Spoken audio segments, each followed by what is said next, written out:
Bonjour, bonsoir à toutes et à tous. Merci beaucoup d'être présents ce soir avec nous. Donc pour évoquer un thème, donc à la suite de la précédente conférence Informer en temps de guerre, à présent, donc informer, on va passer un peu de l'autre côté, si j'ose dire, avec ce titre Que savent les Russes, donc un titre un peu large évidemment, que les intervenantes proposent d'étudier sous l'angle de l'espace public, de l'espace public en Russie et de ses évolutions, en tout cas de ce qu'elles peuvent en savoir.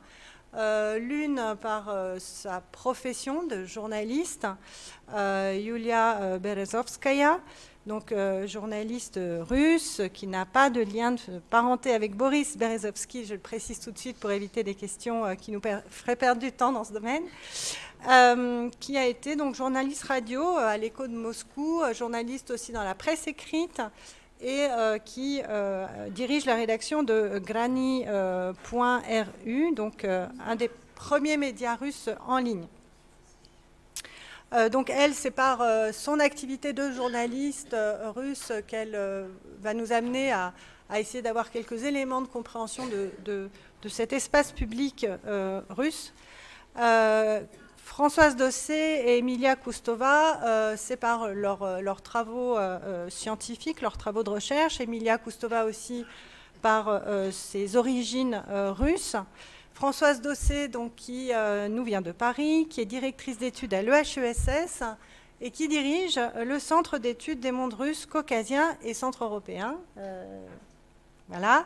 Et Emilia Koustova, que vous connaissez sans doute déjà, maîtresse de conférences en civilisation russe, donc dans notre département d'études slaves, ici même à l'UNISTRA, donc à l'Université de Strasbourg. Donc je vais tout de suite laisser la parole à nos trois intervenantes dans l'ordre que je viens d'indiquer. Chacune va nous présenter un peu ce qu'elle a envie de mettre le plus en exergue en une dizaine de minutes chacune. Donc un délai assez court exprès pour laisser la parole au public, pour essayer de donner le temps à l'échange avec vous. Et vous-même, donc quand vous prendrez la parole, je vous demanderai également une certaine concision, dans la mesure du possible, bien sûr. Voilà, bien, Yulia Berezovskaya, je vous laisse la parole. Merci. Bonsoir, merci beaucoup Magdalena. On m'a demandé de vous parler un peu de l'histoire du journalisme russe post-soviétique qui fait partie du déroulement de cette catastrophe nationale qui nous est arrivée. Et dont beaucoup d'entre nous ont pris conscience tardivement que le 24 février dernier, en fait.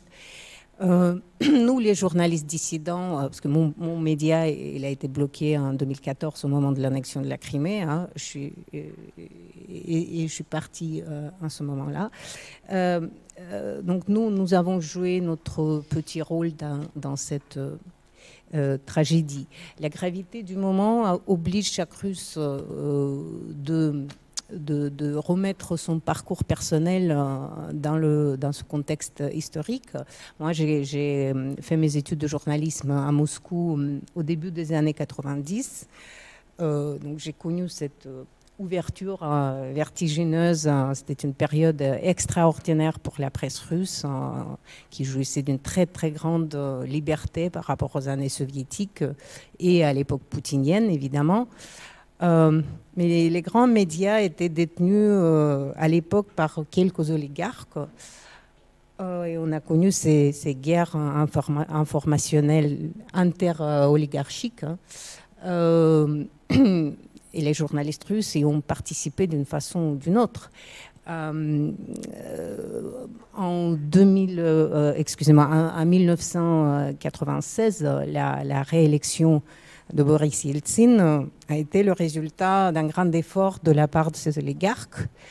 En fait, Yeltsin, il devait sa victoire électorale aux médias qui ont mené une campagne anticommuniste extrêmement virulente. Et c'est à ce moment-là que la presse russe a largement trahi ses principes. Aujourd'hui, tout le monde le reconnaît. Donc déjà dans les années 90, il y avait ce défaut déontologique, hein, un manque d'hygiène, si vous voulez.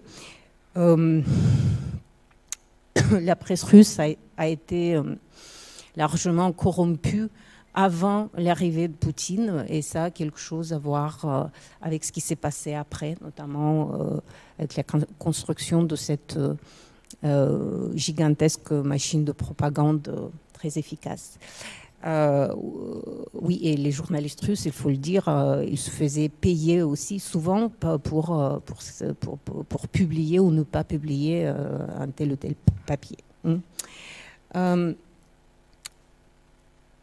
Pendant les deux guerres de Tchétchénie, la plupart des journalistes russes s'intéressaient très peu aux exactions, aux atrocités commises par l'armée russe là-bas. Anna Politkovskaya, la grande plume de Novaya Gazeta, qui a fait un gros travail sur la Tchétchénie, elle n'était pas vraiment appréciée par ses collègues. Elle était considérée trop engagée, hein, ou tout simplement folle. Anna Politkovskaya a été assassinée en 2006. Déjà en 1994, l'assassinat du jeune journaliste Dmitri Kholodov, qui enquêtait sur la corruption dans l'armée, n'a pas donné lieu à un vrai mouvement de solidarité journalistique, je dirais. La même chose est arrivée à Yuri Shikachikhin en 2003. Lui, il avait enquêté sur les attentats terroristes à Moscou, les explosions des immeubles d'habitation qui ont servi de prétexte pour envahir la Tchétchénie, qui ont donc permis à Poutine d'accéder au pouvoir, de gagner sa première élection. Les personnalités comme Valeria Novodvorskaya, une grande dissidente soviétique, qui dénonçait, fustigeait dès le début le régime KGBiste de Poutine. Elle tenait une chronique dans notre journal en ligne jusqu'à sa mort en 2014. Elle n'était jamais écoutée. Dans le camp libéral, on se moquait d'elle. Personne ne la prenait au sérieux. Il y avait ce terme Diemcheza, ça veut dire des démocrates fous, pour justement stigmatiser les personnalités et les médias comme le nôtre, qui alertaient sur les violations des droits de l'homme, massives déjà à l'époque, et surtout sur les aspirations impérialistes de ce régime. Et on nous traitait aussi de russophobes, ce qui n'était pas forcément faux. Et avec Poutine, bon, dès le début, c'était le muselage de la presse. Hein. Il a commencé par les chaînes télé. Grani, ça existe depuis l'année 2000. Et je dois dire que pendant la première décennie, pendant une dizaine d'années, hein, on a profité quand même d'une vraie liberté de l'Internet. La répression a pris une autre ampleur en 2012. Depuis 2012, oui, Grani, c'est un journal en ligne qui a joué un rôle assez important dans les années 2010, hein, qui était en gros une plateforme des opposants et des activistes de la société civile, hein, qui était farouchement anti-Poutine dès le début. Voilà. Et qui existe toujours. Hein, on est plus petit maintenant, mais on continue un peu parce que c'est important symboliquement, ne serait-ce que sur le plan symbolique. Voilà. Donc, il y a eu cette vague protestataire, hein, en 2011-2012 contre le retour de Poutine au pouvoir, après la pause Medvedev, le soi-disant dégel Medvedev. Ça a fait exactement 10 ans. Le 6 mai 2012, il y a eu cette grande manifestation à Moscou, place Bolotnaya, qui a été réprimée violemment par la police. Une trentaine de jeunes ont fini en prison. Pour Grani, pour moi personnellement, c'était un moment très compliqué et très lourd, parce que le reportage vidéo qui a été fait par notre journaliste sur cette manif, il a été utilisé par la police pour identifier les manifestants et pour engager des poursuites contre eux. Et depuis, on a fait très attention, et à chaque fois qu'on filmait une protestation, c'était un dilemme terrible, en fait. Mais, on a même organisé un débat public là-dessus. Mais c'est un autre sujet.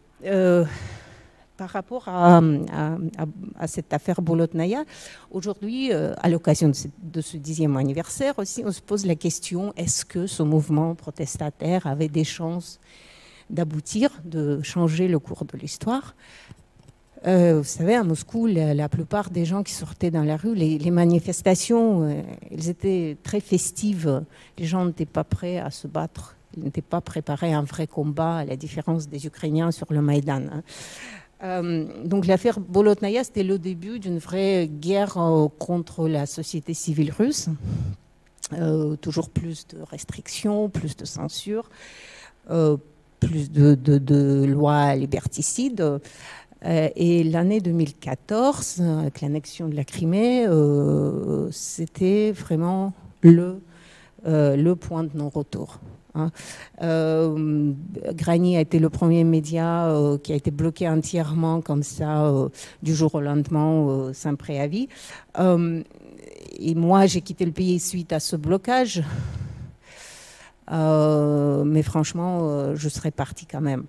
Parce que c'était inconcevable, inimaginable de rester après ce qui s'est passé. Depuis, vous le savez, c'est la répression tous azimuts. Mais paradoxalement, ces 8 dernières années, je ne sais pas si François sera d'accord avec moi, c'était une période assez intéressante, assez dynamique pour les médias russes, parce qu'on a vu cette diversité de projets lancés par de jeunes journalistes, le plus grand média généraliste indépendant qui a été créé, le journalisme d'enquête, d'investigation a connu un développement impressionnant.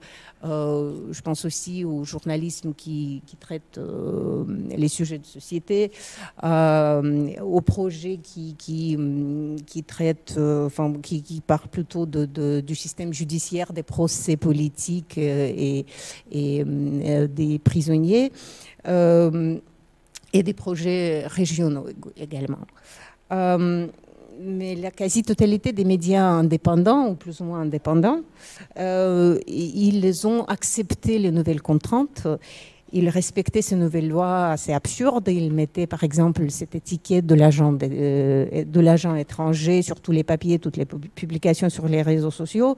Ils sont interdits de traiter certains sujets, dont la répression contre les Tatars de Crimée. Il y avait donc des lignes à ne pas franchir, une autocensure. Et cela a contribué, à mon avis, à la normalisation de cette annexion de la Crimée, de cette guerre contre l'Ukraine qui dure depuis 2014. Bon, ce qui s'est passé depuis le 24 février, c'est la fin des derniers espaces de liberté en Russie, le nettoyage, le grand nettoyage de l'espace public, la fermeture des médias, les blocages des sites et des réseaux sociaux, l'exode de mes collègues, des journalistes russes et de la classe intellectuelle en général. Et en Russie, vous avez quelques héros qui refusent de se taire et qui sont mis en prison immédiatement. Voilà, comment les médias russes vont fonctionner dans ces conditions, ça c'est un vaste sujet et Françoise va vous en parler.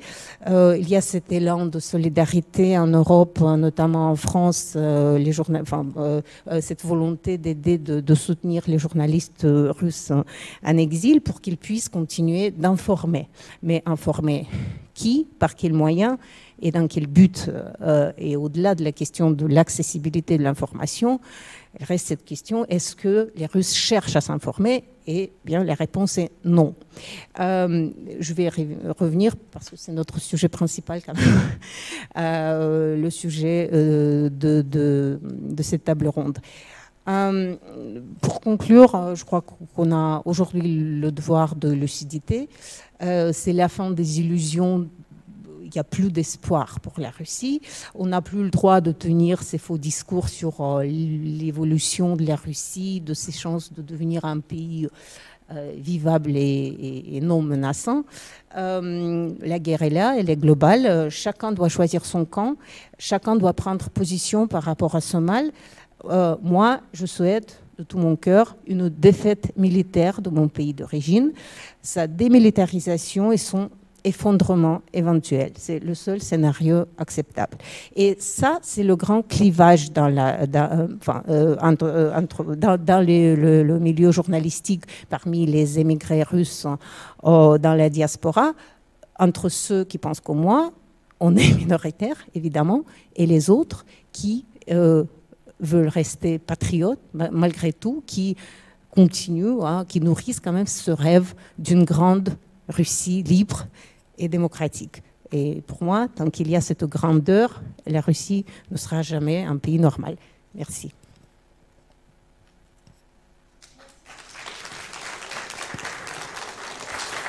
Merci. Merci, j'étais en train de noter, alors du coup, je note tout ce que vous dites, tout ce que tu dis. Merci beaucoup et je passe la parole donc à Françoise Dossier. Merci beaucoup pour l'organisation de cette table ronde. Et pour commencer, je voulais dire que je partageais complètement le constat qui vient d'être fait par Yulia Berezovskaya de la catastrophe historique à laquelle on assiste actuellement en Russie suite au déclenchement de la guerre en février.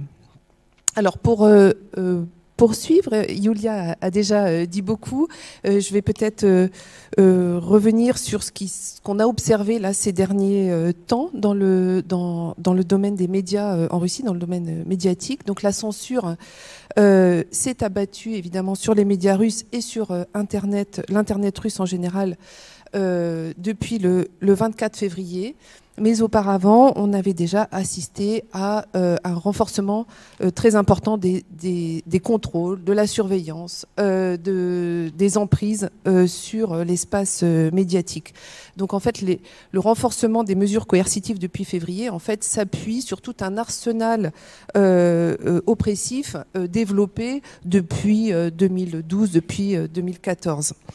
Je vais peut-être en rentrer un peu plus dans les détails pour vous dire à quoi tout cela correspond.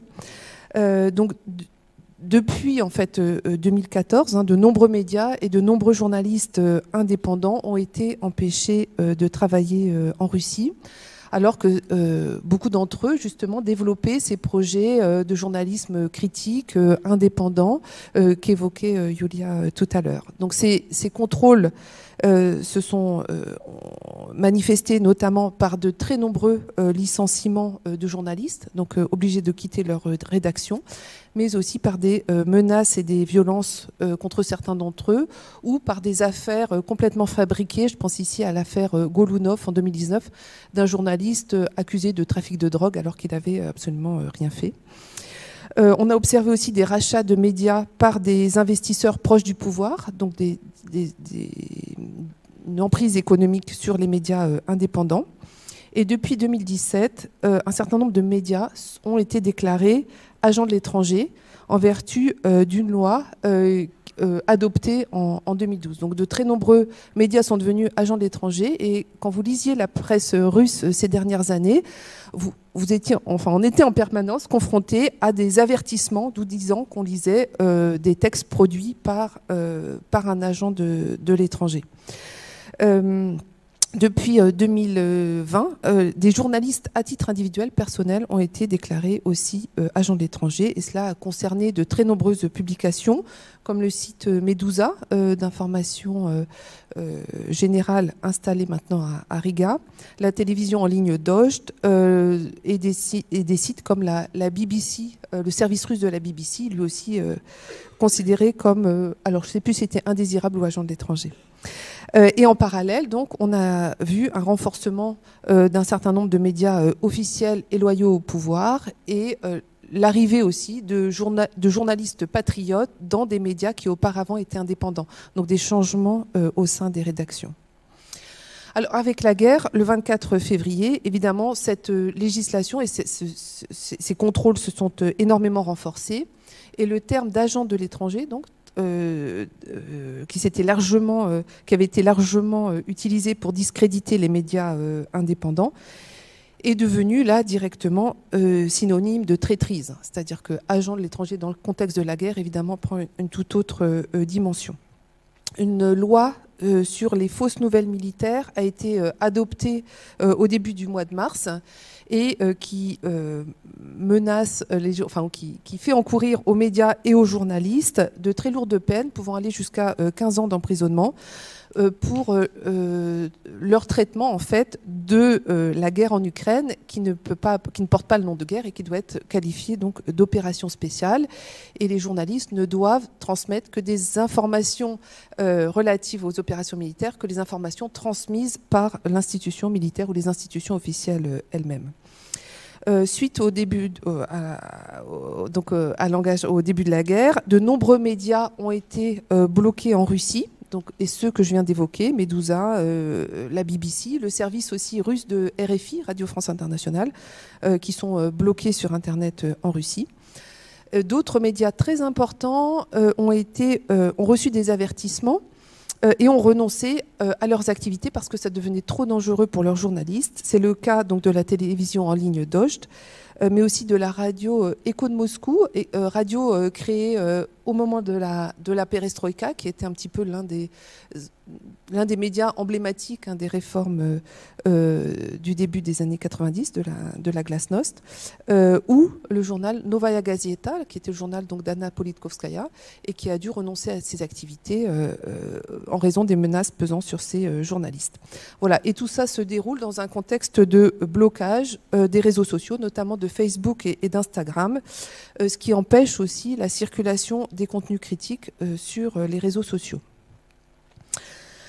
Donc un espace médiatique extrêmement contrôlé où évidemment la parole officielle et patriotique domine très largement, notamment par l'intermédiaire des médias qu'on dit traditionnels, donc la télévision, la presse écrite et la radio. Alors, le deuxième point que je voulais évoquer, c'est tout de même que face à cette redoutable censure, depuis de nombreuses années, des savoir-faire ont été développés par les médias et par leurs lecteurs pour contourner les blocages, la surveillance et les contrôles des médias. Donc c'est sur ce point que je voulais insister quelques instants. Ces savoir-faire qui se sont développés ces dernières années sont évidemment plus importants que jamais en période de censure de guerre. Et je voulais évoquer en fait l'inventivité même technique d'un certain nombre d'internautes en Russie et de journalistes qui apprennent à contourner les blocages par l'usage d'outils numériques qui leur permettent d'accéder aux contenus interdits et bloqués. Donc parmi ces outils, ce qu'on voit dans l'espace médiatique russe, c'est l'usage de plus en plus massif de ce qu'on appelle les VPN, qui sont les... Alors je ne vais pas rentrer dans les détails techniques des outils numériques, mais enfin qui sont ces outils qui permettent en fait de circuler sur Internet sans être identifié par son adresse locale et qui permettent donc d'accéder au contenu bloqué. Ce qu'on voit aussi, c'est la création d'applications par un certain nombre de médias, donc des applications téléchargeables sur les téléphones portables pour permettre d'accéder au contenu sans passer par le site Internet qui est bloqué. On voit aussi le retour de la diffusion des informations par email, c'est-à-dire l'abonnement à des listes de diffusion qui permettent de recevoir les articles sur sa boîte mail, ce qui est beaucoup plus difficile à bloquer que les sites Internet. On voit aussi se développer les publications très dynamiques sur le réseau social Telegram, que certains d'entre vous connaissent peut-être, où ont été ouvertes de très nombreuses chaînes d'information qui restent accessibles puisque le gouvernement russe n'a pas réussi à bloquer Telegram en 2018. Et puis plus récemment, des contournements qui là sont un peu plus peut-être originaux, enfin je ne sais pas, liés notamment à l'usage des crypto-monnaies pour permettre aux médias de récolter des dons. Donc il est possible actuellement de faire des dons aux médias russes, donc de leur permettre de survivre aussi économiquement en utilisant ces fameuses crypto-monnaies. Voilà. Et souvent, ces savoir-faire techniques, donc pour contourner la censure, sont aussi des savoir-faire critiques, c'est-à-dire que ça s'accompagne aussi d'un regard critique porté sur à la fois l'action politique du gouvernement et une dénonciation de la critique de la surveillance pesant sur l'espace médiatique.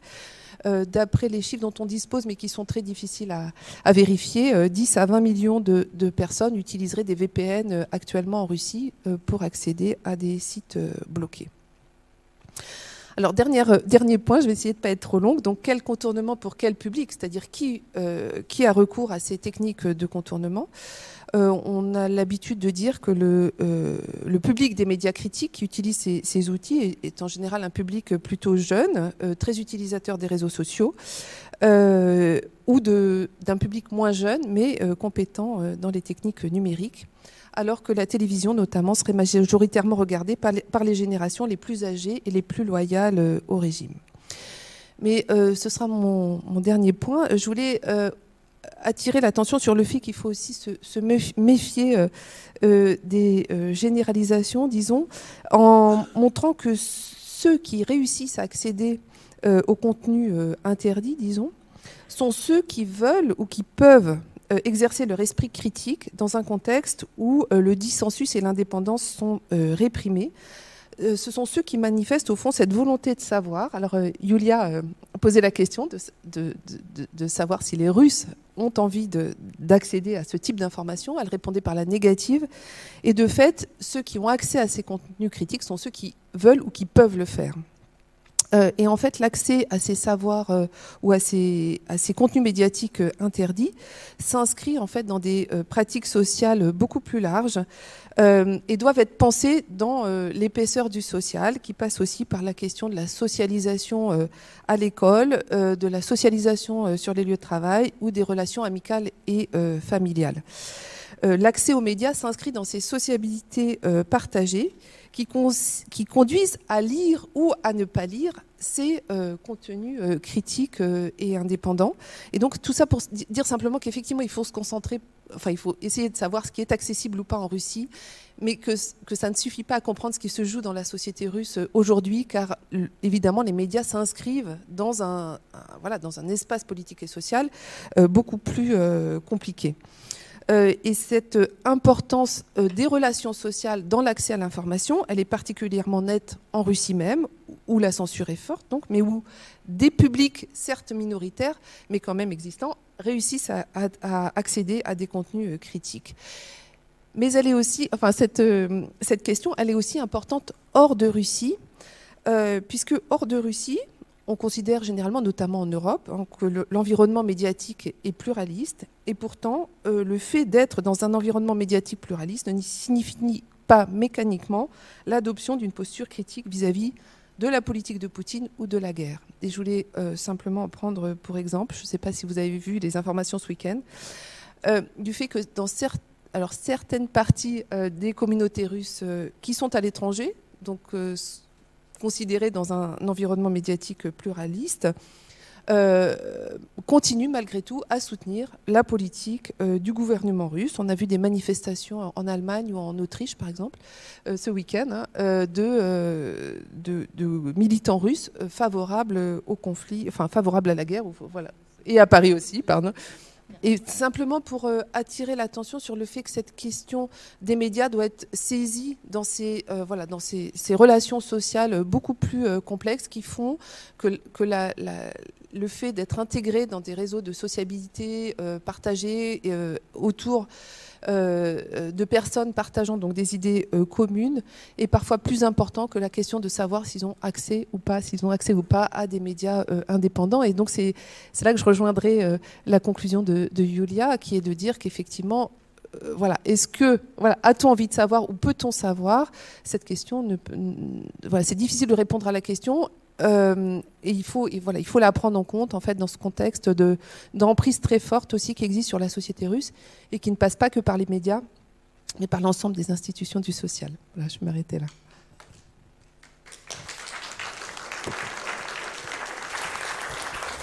Merci beaucoup. Et la parole est à Emilia Kostova. Merci. Merci beaucoup.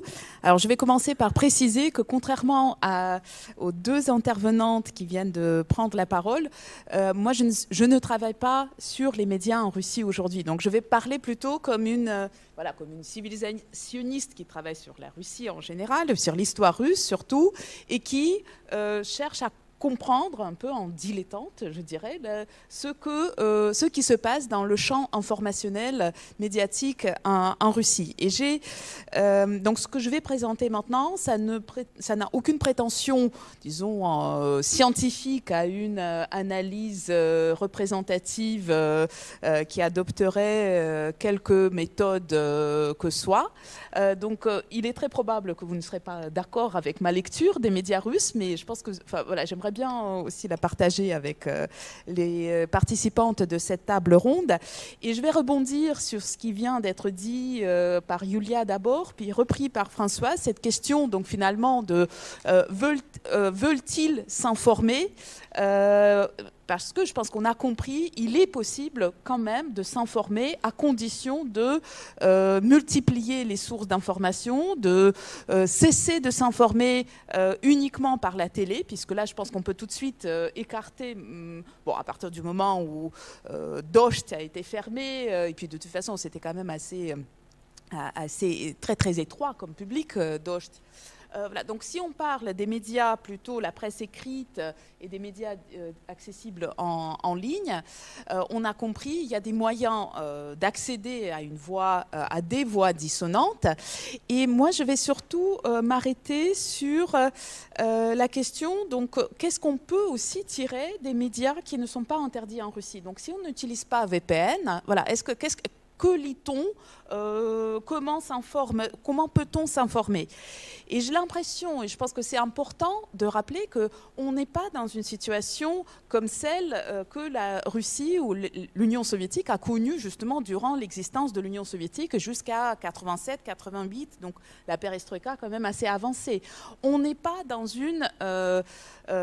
un contrôle total sur tous les médias. On est quand même, la marge de manœuvre, elle est beaucoup plus large, et les médias tout à fait légaux, ils continuent, enfin selon les médias, ils utilisent plus ou moins cette marge de manœuvre.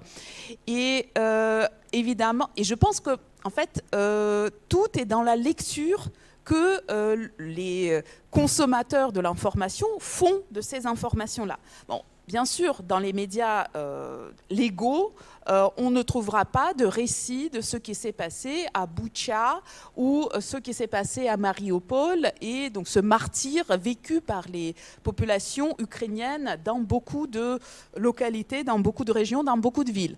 On n'aura pas ce récit-là constitué. Mais même, si on a un esprit critique, on peut, ne serait-ce qu'à partir de ce que les médias officiels russes, ce qu'ils nient, on peut déjà avoir quand même une idée de ce qui se passe en Ukraine, par exemple. Et après, il y a aussi quand même tous les médias donc légaux qui ne demandent pas d'utiliser VPN, etc., et qui même pour certains sortent sur du papier aussi. Tous les médias ne parlent pas d'une seule voix, puisque donc, quand on regarde, par exemple, bon, j'ai fait hier et aujourd'hui, j'ai fait un peu parcouru plusieurs médias. Donc il y a par exemple Rossiyskaya Gazeta, qui est le média, un des principaux médias officiels russe. Bon, là, bien sûr, on est sur un ton très grave et très accusateur face à l'Occident. Quand on va plutôt vers des médias comme Gazeta RU ou Lenta RU ou Commerçante, le ton, il change déjà. Donc, bon, ça dépend aussi, je pense, beaucoup des journalistes. Mais donc, on a, par exemple, juste un exemple de ce matin, Lenta Eru, qui est un média en ligne qui est très très lu en Russie, je pense que c'est un des plus consultés. Bon, c'est un média qui a aussi une histoire intéressante et qui a été l'un aussi des premiers à subir une attaque en règle de la part du Kremlin. Donc par exemple, quand ils mettent un contenu en disant les 5 principales nouvelles de la semaine. Toutes ces nouvelles portent sur la guerre et sur le conflit. Le mot guerre n'est pas prononcé, mais on ne parle que de ça dans ces principales nouvelles. Donc, ils parlent, par exemple, ils évoquent parmi les 5 principaux événements les excuses de Vladimir Poutine pour ce que Lavrov, son ministre des Affaires étrangères, a dit à propos de la responsabilité des Juifs dans la Shoah. Bon, je force un peu le trait, mais il est allé quand même très loin. Donc, voilà. Donc, ils mettent ça comme une nouvelle importante. Ils évoquent le nouveau train des sanctions qui vont viser la Russie. Donc, on n'est pas dans le maquillage de la situation, de la gravité de la situation quand même. Ils parlent aussi de la possibilité d'utiliser Nord Stream pour livrer le gaz en Russie.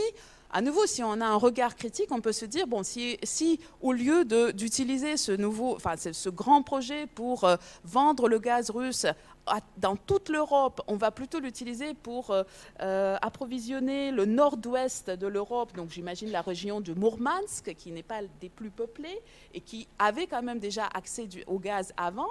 Donc, on peut se dire il y aura un problème quand même. Voilà. Donc, on n'est pas dans le monde soviétique, donc complètement nettoyé, complètement, le monde médiatique. Voilà. Et certes, on ne prononce pas le mot guerre, mais on ne peut pas on peut difficilement ne pas s'apercevoir qu'il y a bien une guerre quand vous avez l'évocation de la frappe à Odessa, pendant que Charles Michel se trouvait là-bas, quand vous avez sur la même page, vous avez aussi la question de l'avancée des troupes d'une des républiques autoproclamées. Il y a par exemple même un média beaucoup plus aligné, je pense, sur le Kremlin, comme RIA Novosti, qui parle des avions ukrainiens abattus, ou encore un autre, Gazeta Ru, par exemple, qui dit que, c'est le titre, que un système anti-aérien israélien ne suffira pas pour tout le ciel d'Ukraine. Ça fait quand même, ça fait un choc de penser que l'Ukraine, qu'il s'agit de défendre, de protéger le ciel de toute l'Ukraine. Donc ça peut interroger quand on veut être interrogé, je pense.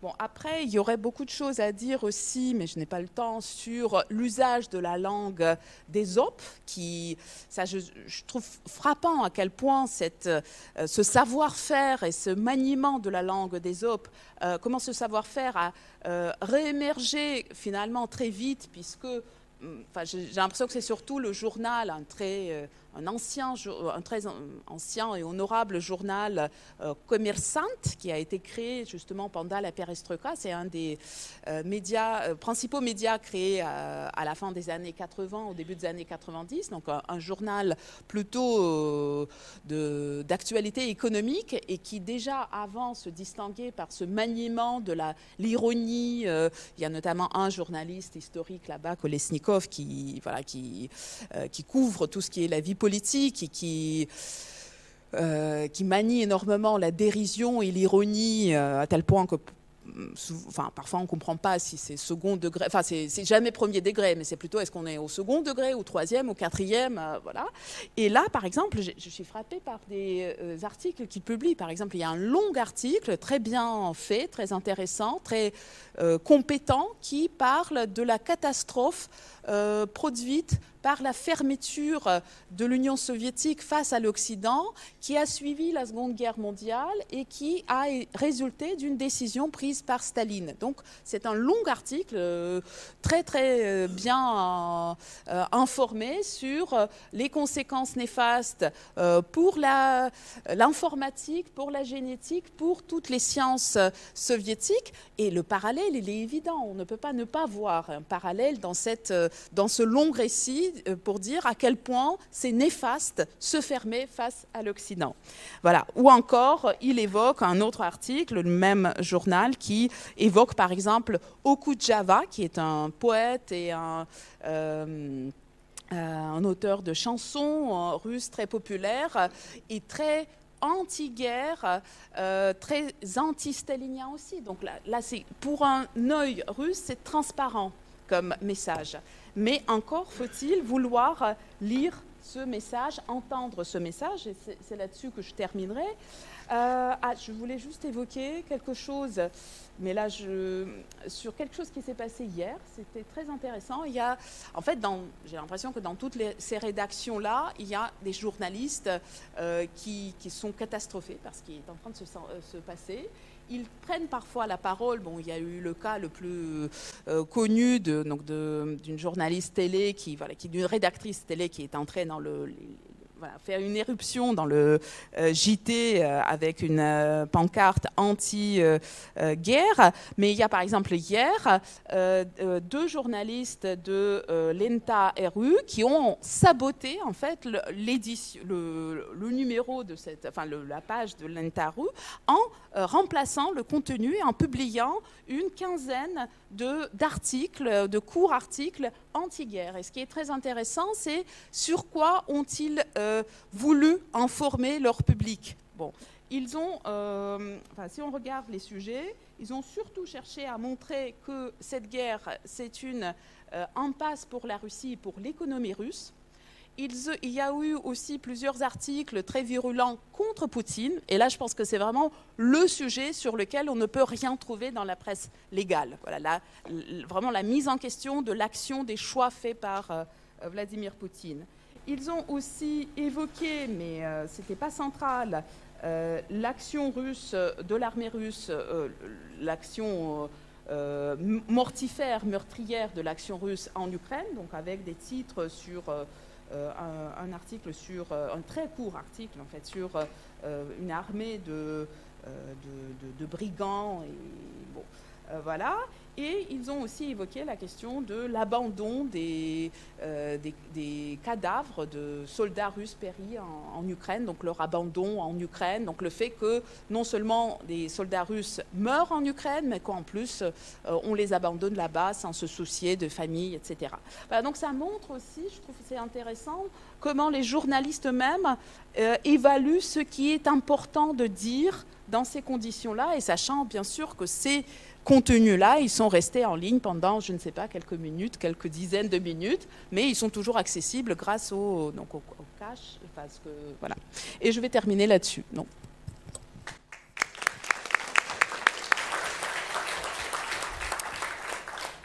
Merci beaucoup à toutes les trois. Je me propose d'ouvrir directement la voie à vos questions. Donc un micro est là, peut être transmis pour que vos questions soient également enregistrées, puisque cette séance est enregistrée. Donc je vous demande d'être le plus concis possible, sans vous empêcher bien sûr de poser des questions. Donc ici, là. Merci. Merci, bonjour. J'aurais juste voulu savoir quelle est la définition du mot nazi dans la direction russe, dans le langage de Poutine et des siens. Merci. Merci beaucoup. Est-ce que vous voulez déjà répondre, peut-être, le temps que on aille vers la deuxième question? Est-ce que l'une d'entre vous veut prendre la parole là-dessus? Ce n'est pas une question facile, hein. Elle est complémentaire. Alors attendez. Oui, mais vous avez le micro qui arrive. C'est la même, mais sous une autre forme. Que savent les Russes? En ce moment, il y a une réécriture de l'histoire, en particulier vis-à-vis du monde occidental, vis-à-vis du nazisme. Donc, que savent les Russes à ce niveau-là? Quelle est la proportion parmi les élites encore à l'Académie des sciences qui sont restés, qui propagent et qui partagent cette vision de l'histoire? Je sais par mes amis russes qu'elle est malgré tout relativement importante et active. Donc, dans ce contexte-là, comment réécrit-on l'histoire et qu'en pensent les Mitläufer, cette majorité russe qui accompagne le gouvernement de Poutine, et que représente-t-elle au point de vue part et danger pour le futur? Je voudrais dire que d'abord c'était le mot extrémisme, extrémiste, qui a été utilisé par la propagande russe dans tous les sens juste pour désigner ceux qui ne sont pas d'accord, hein, les dissidents. C'était le mot qui n'était pas vraiment défini dans la loi, et d'ailleurs ils ont adopté une série de lois anti-extrémistes. C'était juste un outil de répression. Et avec le mot nazi, c'est encore plus flagrant. Je veux dire, c'est dans le cas de l'Ukraine, quand on parle d'une dénazification, il faut comprendre qu'on parle en fait, du plan d'anéantir l'Ukraine en tant que nation, du plan de génocide, pour appeler les choses par leur nom. C'est ça ce qui veut dire le mot dénazifier l'Ukraine. Après, le mot nazi, aujourd'hui, en Russie, veut dire tout et n'importe quoi. Hein. C'est justement les ennemis du régime russe peuvent tous être désignés comme nazis. Et moi, je voudrais vous citer un tout petit extrait d'un très bel essai de Sergei Medvedev, le grand intellectuel russe, justement à propos de ce signe, cette lettre Z qui est largement utilisée dans la propagande russe aujourd'hui. Z, c'est l'idéologie du déni, il dit, de la destruction. Ça veut dire que les Russes veulent vraiment... c'est aussi cette volonté d'autodestruction. En substance, toute la Russie porte un épais signe Z taché de sang, barrant toute la vie qui a été nourrie dans cet espace au cours des 30 dernières années, une économie de marché, une société civile, des liens avec le monde extérieur, des espoirs pour l'avenir. La Russie se déchire de son propre passé, de la culture de la vie quotidienne, de la civilisation mondiale. Voilà. Il y a bien quelque chose d'infernal dans ce tableau d'autodestruction volontaire. C'est ça ce que Z veut dire. Et le mot nazi, parce que Z, c'est clairement un signe nazi, et on le comprend tout de suite, parce qu'ils ont créé toute cette propagande de la glorification de la victoire de 1945, et au final, ils ont fini par commettre les pires atrocités du genre hitlérien.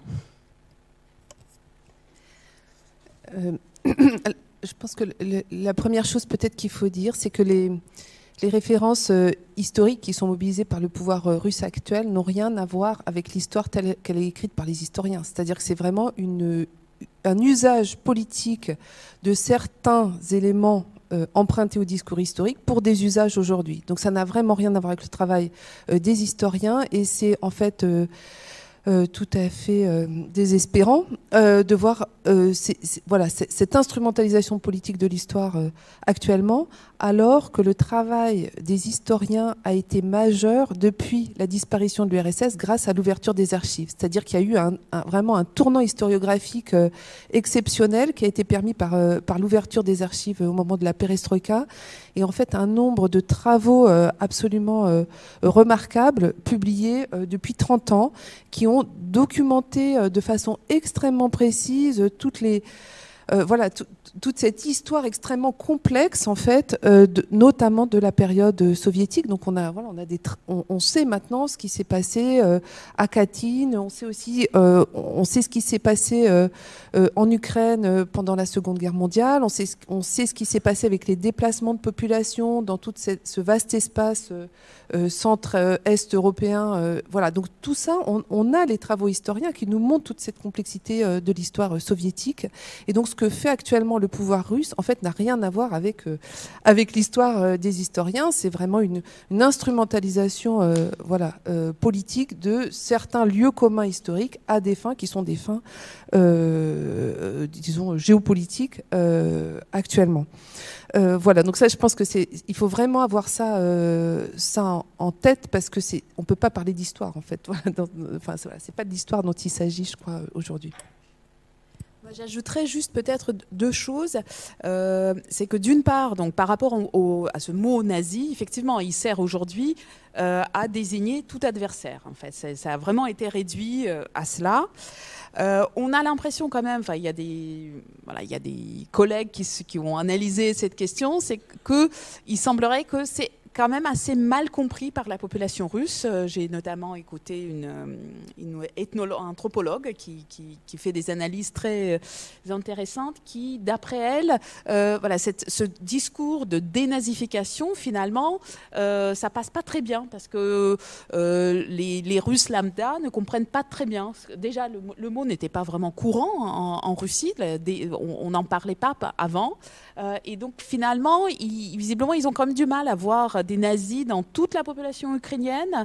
Voilà. Et j'ai lu aussi que le Kremlin chercherait actuellement à trouver d'autres termes, d'autres mots pour peut-être mobiliser davantage. Ça, c'est une première chose. Deuxième chose, sur la réécriture de l'histoire, je suis d'accord avec Françoise sur le fait qu'évidemment, il y a l'usage politique, et puis l'histoire qui se fait dans les universités, à l'Académie des sciences, mais je pense que la communauté d'historiens russes, elle est assez hétérogène, et nous ici, on a surtout bien sûr affaire à ceux qui sont ouverts à la science occidentale, qui sont courageux, qui participent en fait à cette écriture honnête, intelligente de l'histoire soviétique, mais je pense qu'il y a aussi beaucoup d'universitaires ou de personnes aussi, des chercheurs de l'Académie des sciences, qui sont restés assez fidèles à, au moins une partie de la vision soviétique, ou, si vous voulez, grand-russienne de l'histoire russe, et notamment en ce qui concerne le rapport aux périphéries. Et je pense que ça n'a jamais vraiment disparu. On l'a vu très vite avec certaines affaires de manuels des années 2000, etc. Et dans ce que Vladimir Poutine produit comme discours sur l'histoire, puisque maintenant c'est ça son occupation depuis quelques années, c'est surtout ce type de discours qu'il produit, ou des articles, ou prises de parole, c'est quand même, ça s'appuie sur une frange de l'académia russe. Après, on se demande qui lui écrit ces discours. Moi, j'ai entendu au moins 3 noms. Je connais les 3. Voilà, donc c'est quand même pas, ce qu'il fait, ce qu'il produit, c'est pas non plus. Ça demande un certain travail, ça demande aussi une certaine connaissance aussi des sources, et ce n'est pas une révision née hier. C'est plutôt une reprise d'une lecture qui n'a jamais complètement disparu.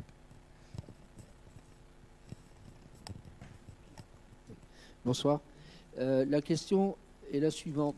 Depuis le début de la guerre en Ukraine, toute une série de fédérations ou de sportives ou de sportifs russes ont été exclus de compétition. Par exemple, la finale de la Coupe d'Europe de football qui était prévue à Saint-Pétersbourg a été déplacée à Paris.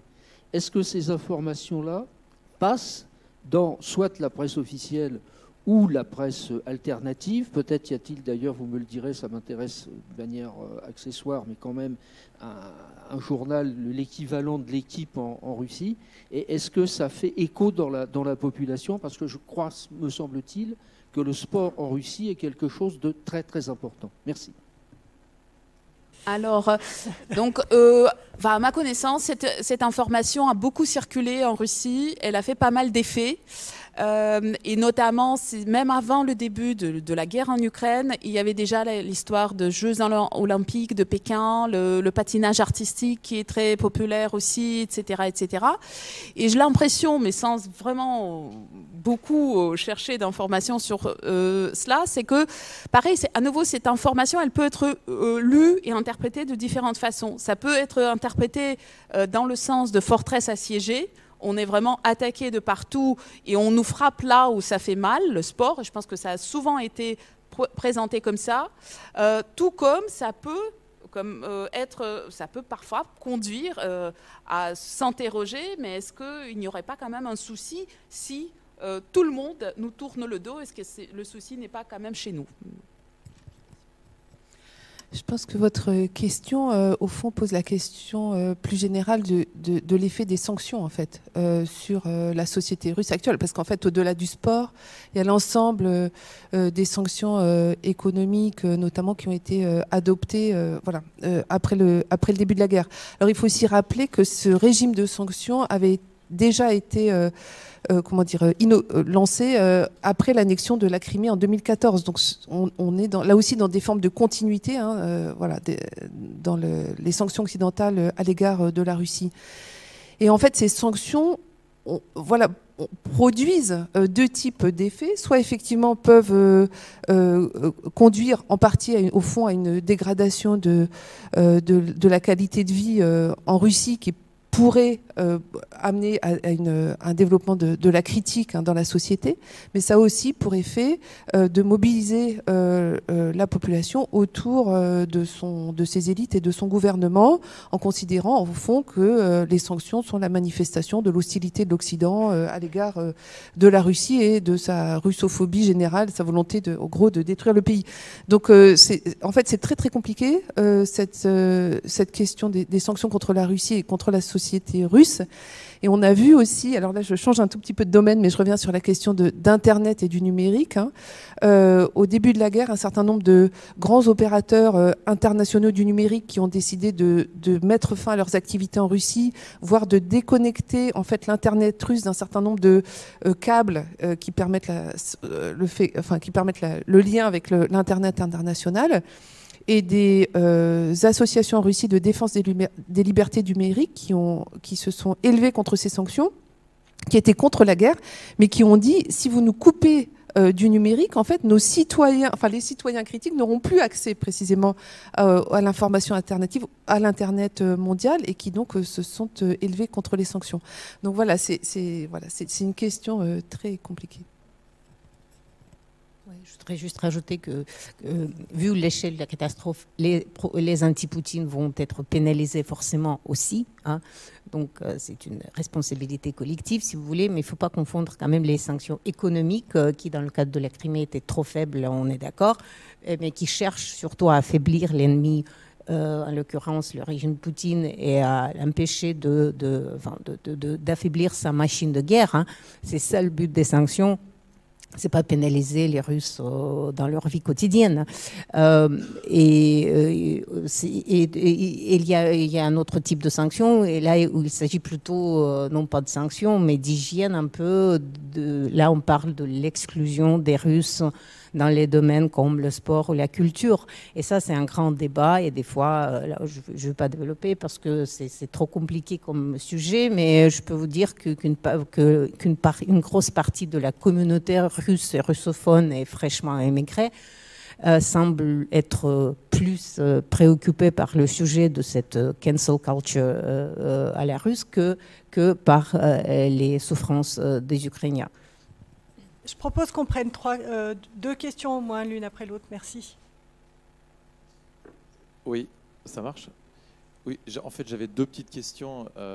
Une très naïve peut-être. Est-ce que on a accès via Internet en Russie à la presse étrangère? C'est-à-dire, est-ce que les autorités considèrent que l'obstacle de la langue est suffisant pour ne pas interdire l'accès à tel ou tel journal en ligne sur le territoire russe? Ça, c'est ma première question. Et la deuxième, c'est...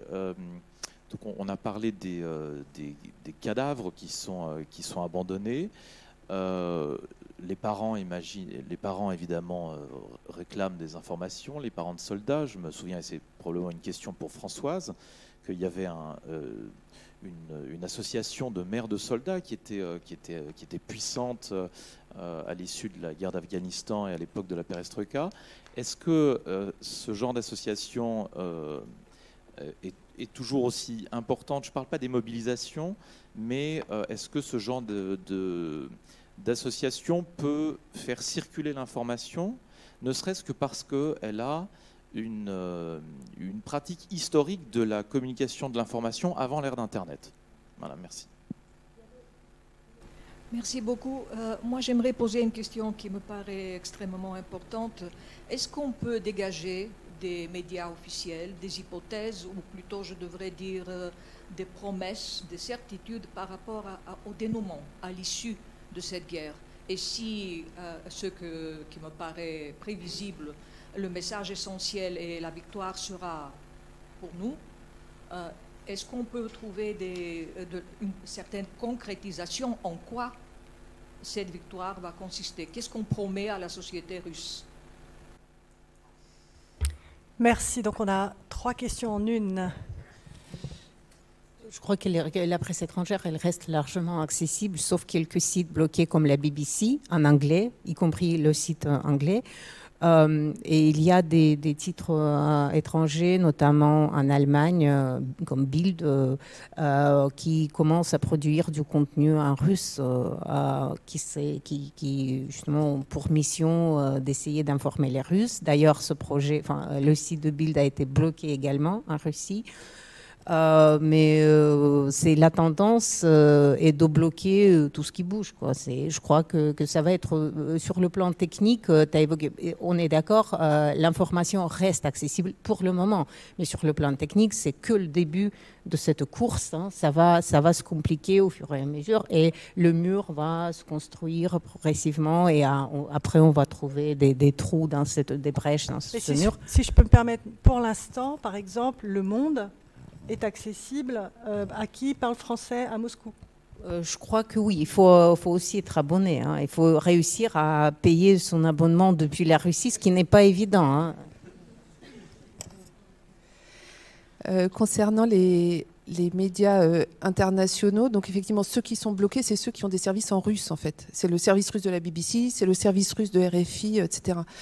Je pense en fait qu'il y a un point qui reste aveugle en fait dans cette politique de contrôle d'Internet, c'est l'usage des traducteurs automatiques. Parce qu'en fait, ce qu'on constate actuellement, c'est que c'est très facile en fait maintenant de traduire les textes automatiquement et d'avoir accès à un contenu à peu près correct et compréhensible. Et je pense que France 24, oui. C'est la même maison que RFI. Voilà. Voilà. Bon, simplement pour dire que cette question, enfin, je reviens à mon histoire de traduction automatique. Je pense que ça va surgir pour un moment comme problème médiatique. En fait, pour l'instant, ça l'est pas encore. Je dois avouer que en fait, on a l'impression que dès qu'on identifie un espace de relative liberté, très vite après, ça se retourne. Donc bon, voilà.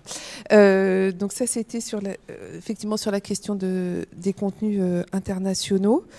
Et ensuite, sur la question des mères de soldats. Alors, effectivement, les associations de mères de soldats sont constituées il y a 30 ans, ont été très actives, notamment lors des guerres de Tchétchénie, hein, pour aider les conscrits, lutter contre la mobilisation et leur envoi sur le front. Ce qui s'est passé, en fait, c'est qu'en 2021, donc à la fin de l'année dernière, une loi a été adoptée qui, là aussi, punit de poursuites pénales toute critique des forces armées, ou toute information même relative aux forces armées en Russie. Et en fait, suite à l'adoption de cette loi, en décembre 2021, le comité de soldats, notamment le comité des mères de soldats de Saint-Pétersbourg, a mis fin à ses activités. Et c'était avant le début de la guerre. Parce qu'en considérant en fait, qu'il était trop dangereux pour elles maintenant de ne faire que parler de la situation des conscrits dans l'armée. Donc en fait, ces comités de mères de soldats actuellement n'arrivent plus en fait à travailler et ne peuvent plus avoir d'activité publique. C'est trop dangereux en fait. Juste peut-être pour ajouter, il y a quand même des tentatives, je pense pareil, d'utiliser les outils en ligne pour mobiliser, pour faire passer l'information sur la conscription et la possibilité de refuser la conscription. Et par exemple, ça passe par ceux qui avaient lancé une pétition qui a été largement signée, je pense à partir du 24 février. Donc à nouveau, ce sont des figures anciennes du mouvement dissident. C'est Lev Ponomariov, par exemple, qui avait lancé une pétition et ensuite continue à communiquer donc en s'adressant à ceux qui avaient signé cette pétition. Et justement, leurs dernières informations, c'était sur comment... ils appelaient à diffuser autant que possible l'information sur la possibilité d'éviter le service obligatoire. Et donc, et là, j'ai l'impression qu'ils se substituent un petit peu au comité des mères des soldats.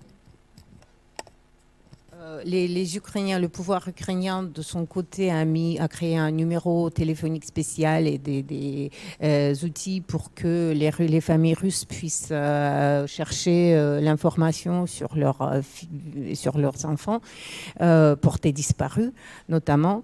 D'après ce qu'on sait, ils ont invité les mères russes à venir récupérer les corps de leurs enfants qui ne sont pas réclamés par les Russes, par l'armée.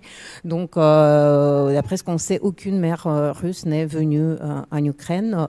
Et on a les nombreuses les vidéos où les Ukrainiens utilisent ça à des fins de leur propagande, ce qui est normal en temps de guerre. Ils laissent les soldats russes en captivité appeler leur mère, et la réaction de ces mères est hallucinante parce que la plupart du temps ils réagissent comme si leur fils leur demande d'intervenir, ils demandent de l'aide, et les mères sont un peu tétanisées et ils savent pas trop quoi dire, et il y en a qui disent oui, bon, mon fils, ça va s'arranger, ou encore mais c'est pas vrai. Et il y en a une qui dit est-ce que nous, moi et ton papa, vont avoir des soucis à cause de ton appel, hein?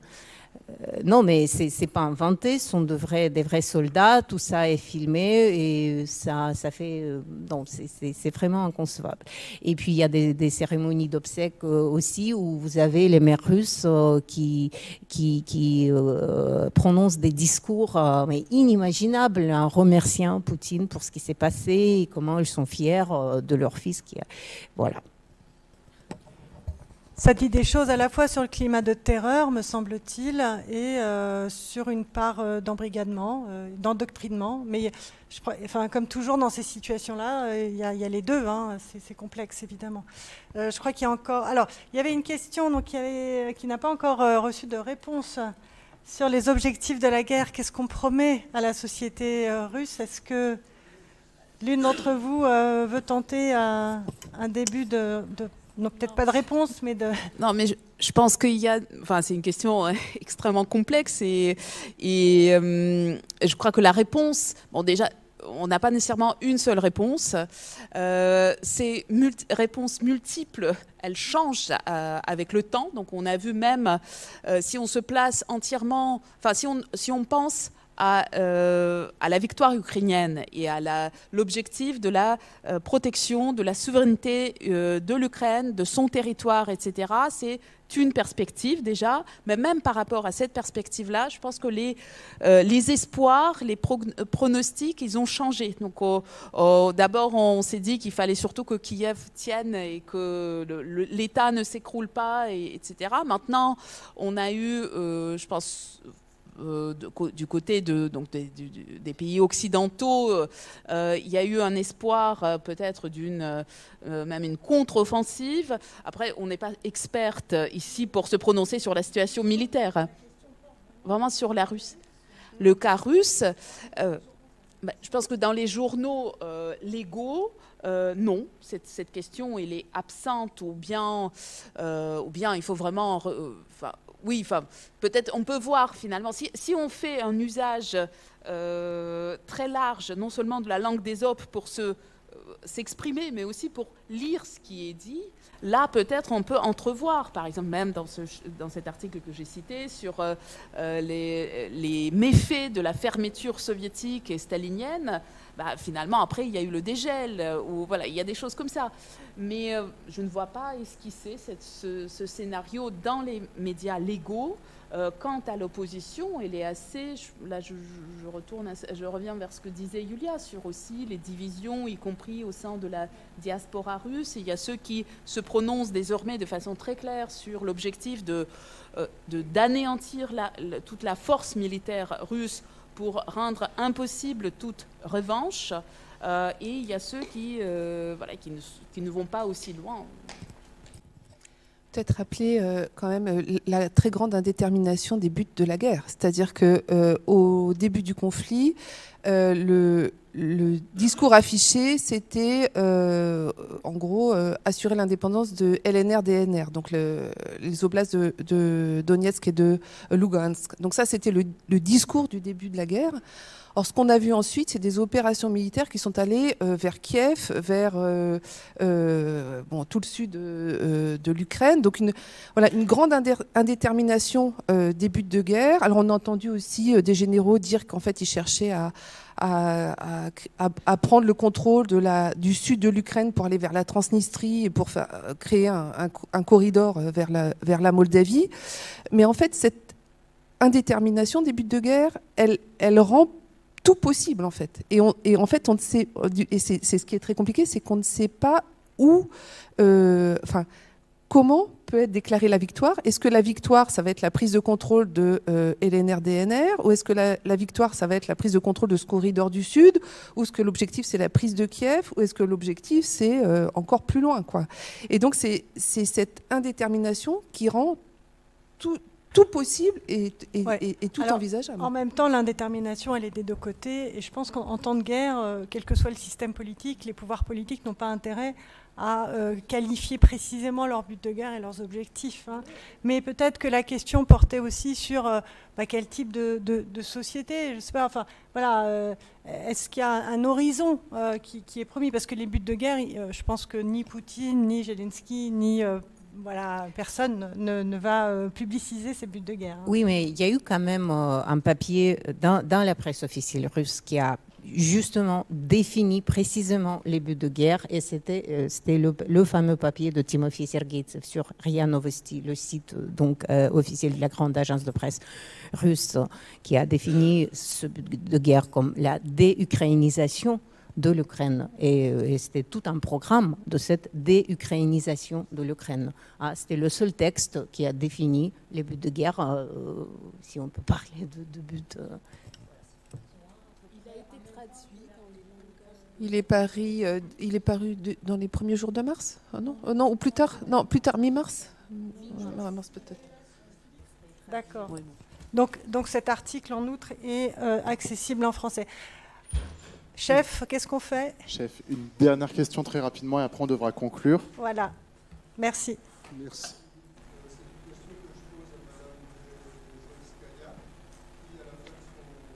Si on disait qu'il y avait deux sortes de journalistes, ceux qui pensaient qu'avec un petit peu d'amendement, ça finirait par s'arranger, que la Russie redeviendrait un pays fréquentable, et d'autres qui, comme elle, et je trouve que c'est très courageux, pensaient que ce pays devait disparaître dans sa forme actuelle. Je voudrais juste lui demander comment qu'elle voit cette disparition, parce que là, c'est un trou noir ou c'est je ne sais pas quoi, une explosion, une implosion. Voilà, merci madame. Ah oui, vous me posez là une question qui... D'ailleurs, on a déjà commencé à publier des analyses là-dessus, notamment l'article qui existe aussi en version française, et je vous invite à le lire sur ce site que j'ai mentionné, desk-russie.ru. EU. C'est le professeur et l'historien Alexandre Etkind qui a écrit un article là-dessus qui s'appelle « Défédérer la Russie ». Et bien sûr, il y a plusieurs scénarios possibles. Dans l'histoire, on a connu des empires qui se sont décomposés de façon différente. Le scénario idéal, si vous voulez, c'est un nombre de petits États plus ou moins indépendants ou associés dans toutes sortes d'alliances ou d'unions, mais qui sont petits, vraiment petits, et qui utilisent chacun leurs ressources, pas forcément naturelles, mais aussi humaines ou autres. Mais ça, c'est un peu l'idéal qui peut-être... c'est un rêve comme ça. Ce qui va se passer pour les Ukrainiens, je peux vous dire, ils ne veulent pas une Russie pacifiée, démocratique, à côté d'eux. Et je crois que les autres peuples, les voisins de la Russie non plus. Ce qu'ils veulent, c'est vraiment... Ils sont d'accord pour avoir des voisins peut-être peu fréquentables ou dangereux, potentiellement emmerdants. C'est mieux que d'avoir une grande Russie qui sera toujours une menace pour ses voisins. Merci beaucoup à notre public, à ces questions, toujours voilà, qui nous font avancer. Et merci surtout à nos 3 intervenantes. Merci, à bientôt.